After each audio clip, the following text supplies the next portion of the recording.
opposite naman. Ganun lang talaga. So paano inaalagaan yung paa niya? Ayun, memorize ko na since parehong palaging na-injure. It's more on, actually nakatulong sa kanya yung acupuncture. Nakatulong talaga. So we have an acupuncturist come over to the house and it really helps him. Other than that, it's more on helping him, assisting him na. Oh. But you continually remind him. Yeah, I do. I nag him a lot. Sabi ko, I'm never gonna become the kind of wife that nags. Pero wala pang 1 year nag na ako. Nagger ka? Nagger na ako na. Kasi syempre, pag hindi nakikinig, diba, kailangan mag-nag talaga. Pero, I get it now. O sana umayos na yung Yeah, pero he's matured so much then in the past year. He's really, both of us, I feel like we both matured so much over the past year. Okay. Yeah. Pero Coleen, ngayong married ka na, open ka pa ba sa mga kissing scenes, love scenes? Kasi syempre may mga stories na hindi talaga matatanggal yun. Like for example, if it's a love story or if mag-asawa kayo, syempre part of the story yun. So depende din talaga like how far kailangan pumunta sa isang story and if the story is actually worth it for me to accept a role like that. Pero depende kasi minsan kung mag-iinarte ako sa ganyan, ikakasira din ng story, diba? So parang pwede pa rin hindi naman. magiging believable. So, it really depends on the project. Pero kailangan pa bang pag-usapan nyo yan ni Billy? Yeah, syempre. Actually, everything naman. Kaya hindi lang naman yung kissing scenes. Even when it comes to accepting a project, not because I'm asking for permission, but because I'm asking for his opinion. I always run it by him. Bawal na sexy sa'yo. Oo, willing ka nang bitawan yung Hindi naman. It's just more of a personal decision na I want to do something different also. Kasi hindi mo pwede forever. Pero at the same time, depende din kasi sa project. I mean, kung may dumating na project na would require me to act or be a certain way, I will do it for the project. So dun sa 10 ba, ano mga genre no? Wala pa eh. Wala pa. Pero hopefully after this indie na na matapos, kasi by March matatapos na rin naman kami. By March, I think we'll be discussing na my first project. Ano pa yung mga dream mong magawa dito sa Viva? Kasi ang dami nilang iba-iba, marami silang gusto ko siguro one day suspense or a love story maybe na maganda yung kasi sorry, maybe a love story or something different, something a bit edgy. It really depends on the story and the theme. Nasabi mo naman kay Boss Vic yung mga gusto mo. Opo, actually they're very willing to collaborate. Kung kunwari sabi nila if I have ideas, pwede ko din i-share sa kanila. Kaya very excited ako kasi they're basing it off of what my personal goals are also as an artist. So, kung kunwari sabihin ko na I think I want to try horror, they will honor also what I want. Pero na-miss mo ang acting mo? Kasi Yes, lalo, especially movies, super. mas ka sa pelikula eh. I love films talaga. Sobrang love ko yung films. Iba pa rin eh. Iba talaga para sa akin yung yung teleserye films. Although masaya din naman yung teleserye, iba yung fulfillment na nakukuha ko sa films. Pero buti na lang hindi ka parang katulad na ibang nag-asawa na mas gusto sa bahay na muna. Hindi ko kaya kasi kailangan palagi ako busy. So kung hindi ako busy sa sa showbiz or sa work, busy ako sa ibang bagay. Kailangan palagi ako may ginagawa. Hindi pwede na wala akong ginagawa. Pero naka-adjust ka na sa bagong buhay mo.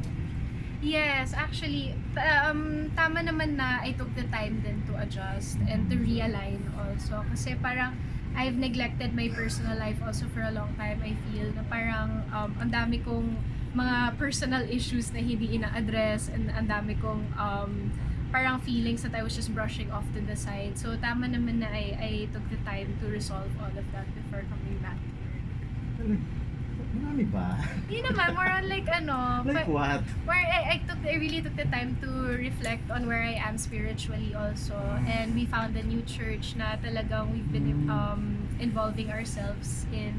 And may bagong family rin kami sa church na yun. So parang yung mga personal factors talaga that contribute to one's fulfillment. Kasi di ba parang from the outside parang ang perfect nga ng buhay mo. Parang walang perfect na buhay. I realized that. So lahat ng mga nakikilala ko din, parang naisip ko, ang perfect ng buhay nito. Yung pala ang daming pinagdadaanan ng problem. So, like anyone, I go through my own fair share of trials also in life. And I was able to overcome a lot of that in the past year. Coleen, what if may offer sa'yo ang GMA since wala ka na rin namang kontrata sa ABS, diba? So, open ka. I think I would run it by Viva. Kasi sila yung nakakaalam ko ano yung tama para sa akin. Pero sa'yo, okay lang naman. I'm not sure how it works kasi I think ang alam ko, if you're signed with Viva and you're not signed sa network, pwede kang both yeah. I'm really not sure how that works. Pero I mean, I've always been a kapamilya and I love being a kapamilya. But if there's an opportunity to work with both, then why not? But kung pipili ako, I mean, I'm happy with where I am right now. ABS pa rin kung masusunod ka. Baka natanong na kanina kasi wife ka na. Nakaplano na ba yung pagiging mother? Siguro mga 2 to 3 years po. Yeah, hindi pa ako ready now eh. May bago kaming puppy. Na-realize ko na I'm not ready for responsibility yet. Kasi yung puppy, ihi ng ihi everywhere. Kasi sira yung furniture na pinag-ipunan namin. So sabi ko parang hindi pa ako ready. At least nagpa-practice ka na. Yeah, pero naman, the reason also why I got married early is para may enough years din kami na kaming dalawa lang before we have a baby. Kasi ang hirap to work on the relationship. Although, I mean, a lot of people are able to do it, diba? Pero it's more of a preference na I wanna be able to work on our relationship and dynamics muna as husband and wife bago kami maging mommy and daddy agad. Para lang pag nag-problem solving kami, parang may may teamwork na nagaganap. Ano lang nabago sa pagsasama niyo ni Billy? Parang same Billy pa rin ba? Yung parang mas cheesy, mas malambing? Cheesy parang pa rin. Cheesy naliligaw at pa rin. yeah, ganun pa rin naman siya. Actually, in fairness kay Billy, simula sa day 1 niya, hindi nag-iba yung cheesiness and yung pagiging malambing niya. Kasi nung naliligaw naman siya before, hindi naman siya best foot forward. Parang as himself lang talaga. So, mahirap kung kunwari naliligaw ka tapos nagpapa-impress ka. Hindi mo na-maintain after a while.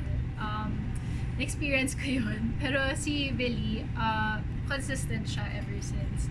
Ang nagbabago lang is nagmamature siya, which is good. Kasi yung tagal ka hindi nakita pero ang sexy pa rin. Ang ganda mo pa din. Thank you. So, anong routine mo everyday? Ano ka? I try to work out talaga kasi yun yung stress relief ko. Kapag hindi ako nakaka-workout, nasistress ako lalo. Parang na-agitate ako. Hindi kay Billy Parang kailangan ko ng release. Ganon. Kailangan ko ng ilabas yung energy ko. And nakakatulong talaga siya. Coleen, ano mga na-discover mo pa kay Billy bilang asawa? May mga na-turn off ka ba na ugali niya na hindi mo alam dati? Hindi naman. May mga traits na I learned to embrace also. Na kasi parang there was a time na I was always annoyed. Tapos I realized na parang ako yun eh. It's really in your mindset also. So sometimes especially kung married ka, you're living in one house, parang you have to get used to being with each other even on the days when you're annoyed. Just by on your own, you're annoyed na. So, minsan, kapag agitated ako na dadamay si Billy, nabubuhos ko sa kanya. So, what I learned is you have to stop counting yung flaws ng spouse mo. Kasi I made my mistakes and did that before. Parang, ay nako, ganito siya. Pero, every day, you have to count the positive traits of your partner and the reasons why you love them. Para, matabunan yung mga negatives every day. Nagkaroon na ba kayo ng major disagreement about something? Wala pang major. Actually, more on the very, very small things lang talaga. Kasi kami ni Billy parang magkasundo talaga kami. We have the same taste, we have the same goals. So, never kami nagka-disagree on like a major scale. Anong plano nyo sa 1-year anniversary? Wala pa. Baka feeling ko mag-beach kami. Kasi ang tagal na rin since the last time na nag-vacation kami sa beach. Actually, pupunta siya ng Canada sa March. Sasama dapat ako kaso nalaman ko negative 25 degrees. Kaya sabi ko, wag na lang. Dito na lang ako. Anong gawin niya doon? May show po siya. Actually, guest po siya ni Anne sa concerts niya in Canada. So ngayong summer ba, makikita uli namin ng parang every summer, di ba, meron kang paandar sa Yes, social media. actually yung bikini line namin, this week na siya ilalabas. This week na siya i-release. So by this week makaka-order na ang mga tao ng bikinis namin. So marami kang bagong ipopost na sexy photos. Tingnan natin kung kaya, kung maka-workout ako. Pero I think hindi naman nawawala. When you're in the beach, talagang mapapapost ka talaga kasi walang ibang pwedeng gawin doon apart from lay in the sand and swim in the sea. Kasi kung di ba ang IG post mo parang pictorial talaga eh. Yeah. O, ang tagal nang wala. Parang isang malaking event Perfectionist lagi. kasi ako palagi pag nagtitake ng pictures. So itong summer, expect namin. Yeah, hopefully. Sige. So, Coleen, okay lang kay Billy whenever you post those bikini photos? Yeah, Kasi- siya nagtitake eh.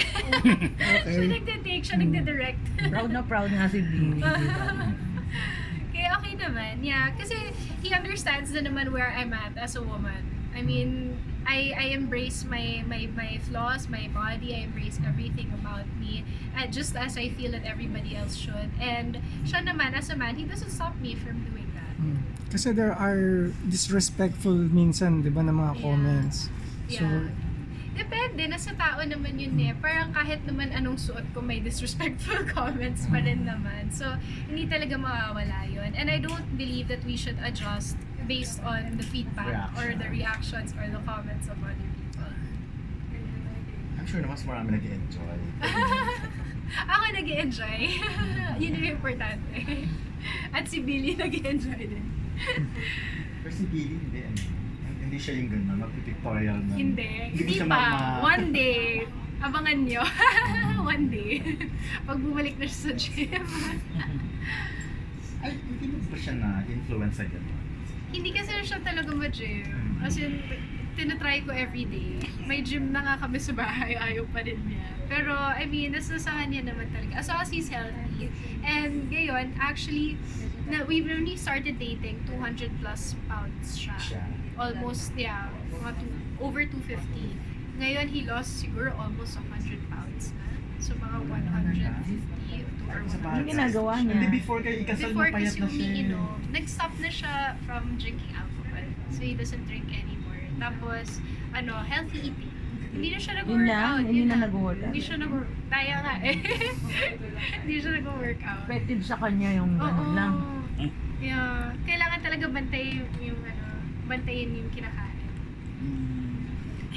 Pero ikaw ba yung klase ng wife na maasikaso? I mean, nagluluto, nag-aayos ng mga damit niya.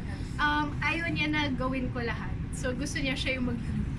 Para I do a lot of cleaning in the house and arranging. Kasi ganun talaga ako eh. Ayoko na may clutter, ayoko na may dumi. So talaga ako, ina-arrange ko. Perfectionist ako in that way. Siya naman, mahilig siya magluto. Marunong ako magluto, pero hindi ako mahilig. So, binibigay ko sa kanya. Kasi he really enjoys doing it.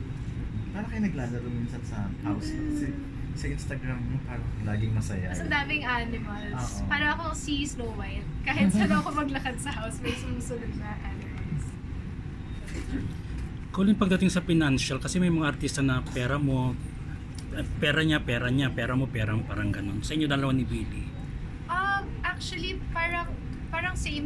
Kasi sometimes meron ako, sometimes meron siya, sometimes wala ako, sometimes wala siya, or sometimes late kasi dumadating. Kasi di ba syempre, minsan late dumadating din yung mga salary. So, what we do is, kung may kailangan siyang bayaran, tapos wala siyang pambayad at that time, he gets it from me, tapos ako, ganun din. And parang shared lang, actually. Parang we don't keep record, and we don't really have to, parang we just ask out of being polite. Pero it's understood na we're there for each other and what's mine is yours. Hindi naman kayo nagkaroon ng prenuptial, di ba? Hindi naman. At saka palagi kami nagkakahiyaan when it comes to money. Parang palagi kami nahihiya if ever one has to ask the other. Pero, we're both like that. We both give and we both, kumbaga, give and take lang naman yun. Tama. Since nandito rin naman si Bibi sa Viva, may possibility ba na magsama kayo? Movie na sexy naman ang cake. Parang hindi ko ma-imagine. Si Bibi. pero, I mean, open naman, of course. I mean, super open naman ako with working with Bibi. Masaya naman eh. Kaya nga lang minsan awkward lang. Pero okay naman. Thank you. Thank you.